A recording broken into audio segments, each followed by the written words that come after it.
Good morning, everyone, and welcome to another day of reflections. We've been looking at being yourself.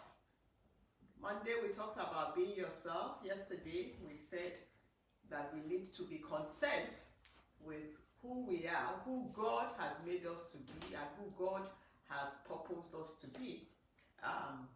So today, I'm just going to delve right in, and we are going to be looking at be your best. Be your best you. Be your best you. There are no two yous. There is only one of you. You are specially designed, specially created, specially fashioned. You are unique. When you look at your one of the ways in which people are ID'd today is fingerprint. No two people have the same fingerprint. In fact, I was reading an interesting story of a couple who had been believing God for children. Well, not believing God for children. I don't know whether they are Christians. Of a couple who wanted to have children. And so they finally they finally found out that they were pregnant. So they went in for the normal routine tests. On this particular day, the nurse who was doing the ultrasound was checking, and they said her face looked, there was something a little off about her face. So they asked, is everything all right? They became concerned because suddenly the expression on her face changed. She said, I need to check. So she called in the doctor, looked at it, and they were told that they had 3 babies in there. Well, the poor young man crumbled and passed out. 3? We only wanted 1. How are we ending up with 3? Burst into tears. Well, so they went away. They adjusted to the fact of their new life. And then they came back again for another appointment later on. Again, as the ultrasound was being done, the technician looked at it and said, they said, is everything all right? She said, well, I'm not supposed to tell you, I'm supposed to let the doctor come in and tell you, but he said, I'm looking at 4 babies here. From 1 to 4. Well, so that doctor's appointment was over. Someone who wanted only 1 baby ended up with 4 babies. I don't know why I'm telling you this story this morning, but maybe somebody needs to hear how good God can be. So they said, you know what, we don't think we'll go for any more tests because every time we go, the babies are multiplying. So maybe we'll just stay at home. We don't need to have any more multiple babies. Anyway, to cut a long story short, they did have the 4 babies. But how I got into that story was a point I want to draw out. And that point is, even as they took care of the babies are still, they are still infants.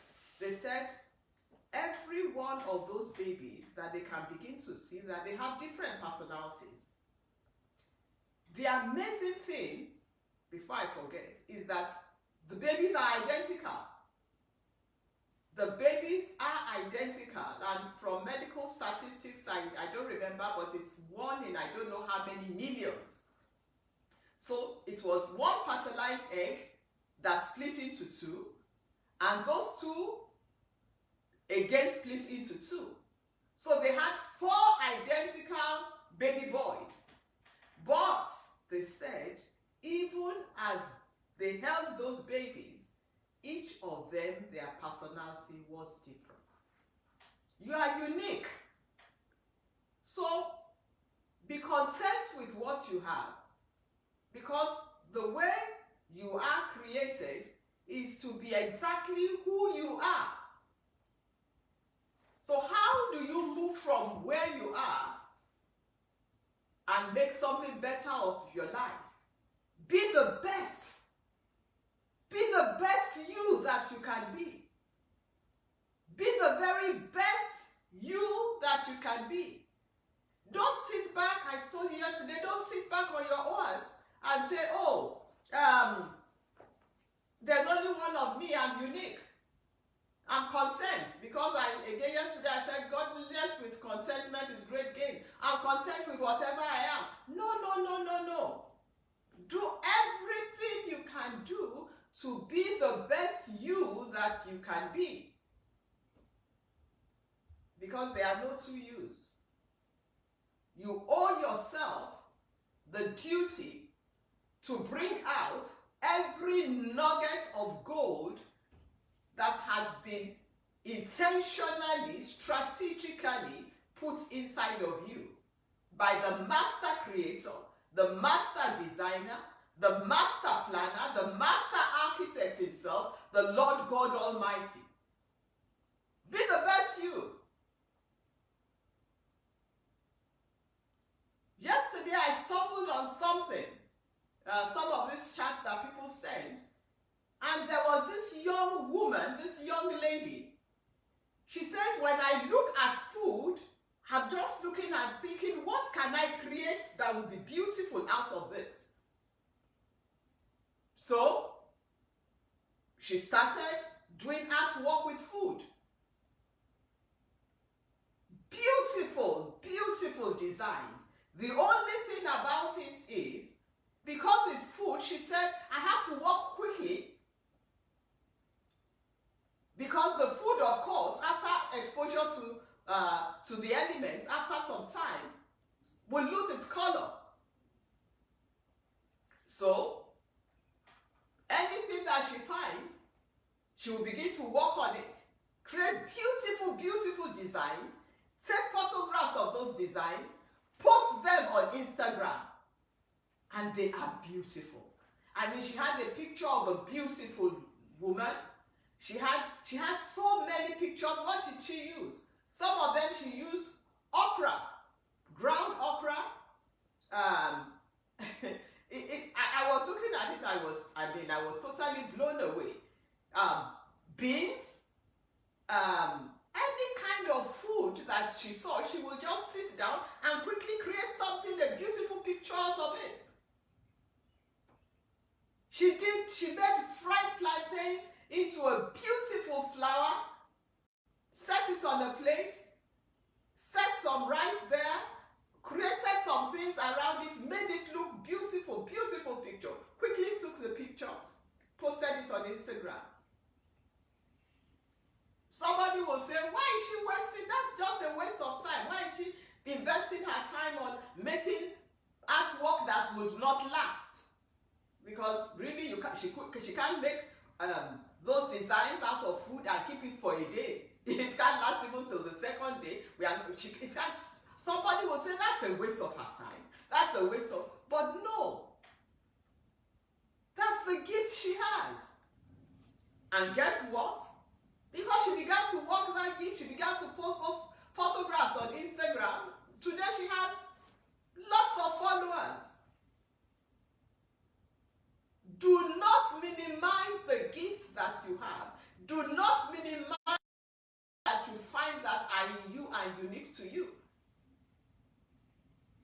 Someone may say, well, why doesn't she just use that gift to paint paintings that she can sell for? Well, when she looks at a piece of paper and paint, she doesn't get inspired. She gets inspired by looking at food. And she has developed that. So today, I want to give you a scripture. Be the best that you can be. Be your very best. If you are giving, give your best. If you are serving, serve to the best of your ability. If you turn with me to Mark chapter 13, Mark chapter 12, Mark chapter 12, verse 41. Jesus sat opposite the treasury and saw how people put money into the treasury. And many who were rich put in much. Then one poor widow came and threw in 2 mites, which made a quadrant. 2 pennies. He called disciples to himself and said to them, I say to you, this poor widow has put in more than all those who have given to the treasury. For all of them gave out of their abundance, but she out of her poverty put in all that she had, her whole livelihood. She put in all she had, everything she had, her whole livelihood. If you are going to make a success of your life and of the uniqueness that is you, you have to put in all that you have. It means sacrifice. It means discipline. It means faithfulness. What touched me about this story, and I didn't notice it until this morning, was Jesus called his disciples and said, come and see what I have just seen. Did you all see that widow? That poor-looking woman? Do you know how much she put into the offering basket? I'm sure they opened their mouth and would have thought, oh, she must have dropped in a check for $1 million. Jesus said, she put in 2 pennies. Oh, 2 pennies. Is that what you called us for? Then Jesus made a statement. He said she put in all that she had, her very livelihood. This is what God celebrates. God celebrates it when we put in all that we have. When you are giving, you give your all. You give your best. When you are serving, you give your all. You serve your best. When you are working, you work with all your energy, your very best. She put in all. There is no place for lazy people. There's no place for unfaithful people. There's no place for disloyal people. Whatever you do, be the best that you can be. Be your best you. And for that woman, she didn't even know anyone was watching her. I'm sure she had a pattern of giving. But that day she did not know that the Lord would come and sit at the offering basket to look at what was being given. She probably did not even know who was looking, who was sitting there that day. She probably did not even know the Lord Jesus. She just came in and did what she always did, which was to give her best. And God noticed. God noticed. It's the same way you will be noticed one day when you are giving your best. God will notice. Other people will notice. The people you are serving will notice. The people you are working for will notice. The people who are watching what you do will notice. And there will be one person who will notice, who one day will call you out and say, I noticed. Be your best you. And you will shine. And you will shine big time. And for that person believing God for a baby, wow. Maybe you are having twins. Maybe you are having triplets. Maybe the poor man is going to pass out when he's told that quadruplets are on the line or on the way. Good morning, everyone. Have a wonderful, blessed day. May God keep you. May God preserve you. It shall be well with you. Your hope pill, your good news pill for today. Take it with faith. It's Funmi Obilana. Reflection.